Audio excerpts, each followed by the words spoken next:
हाय, माझी ना 8-10 दिवसाची ना साय साठली होती. म्हटलं आज ना काही करून तूपच काढायचं, कारण ना राहील ना तसंच राहून जाते. आणि आज ना मी मिक्सरमध्येच तूप काढून घेतलं होतं. एक तर ना मला मिक्सरमध्ये अगोदर ना जमत नव्हतं तूप काढायसाठी, पण आज ह्या वेळेस एवढं छान निघलं होतं ना, खूप जास्त असा माझा लोण्याचा गोळा पण निघला होता.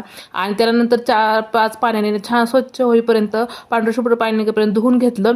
असा माझा गोळा निघला होता आणि छान असं तूप कढाई ठेवलं होतं. तोपर्यंत म्हटलं चला थोडीशी माझ्या आहोनीनं जिलेबी आणली होती, तर ती खाऊन घेतली, कारण माझी फेवरेट अशी आहे. आणि त्यानंतर त्यामध्ये ना मी एक इलायची टाकली होती, मी फर्स्ट टाइम टाकली होती. आणि त्यानंतर भाजी करायला घेतली होती, कारण हे म्हटले आपलं बाहेर जायचंय. म्हटलं चला आता गार झालं, तूप पण ओतून घेतलं, छान असं तूप पण झालं होतं. आणि त्यानंतर आम्ही ना अगोदर गेलो होतो, त्याच जत्रेमध्ये गेलो होतो, कारण खूप मोठी अशी भरली होती. अगोदर आम्ही लागलो तोपर्यंतच गेलो होतो. आणि मग इथं आधीने खूप जास्त एन्जॉय केला. आणि तर गाड्यामध्ये बसायला खूप आवडतं. आणि हे गुड्डे के बाल घेऊन ना सगळीकडे असं फिरत होता, त्याला खूप छान असं वाटत होतं. चला तर मग भेटू उद्याच्या ब्लॉगमध्ये. व्हिडिओ आवडला असेल तर नक्की सबस्क्राईब करा. बाय.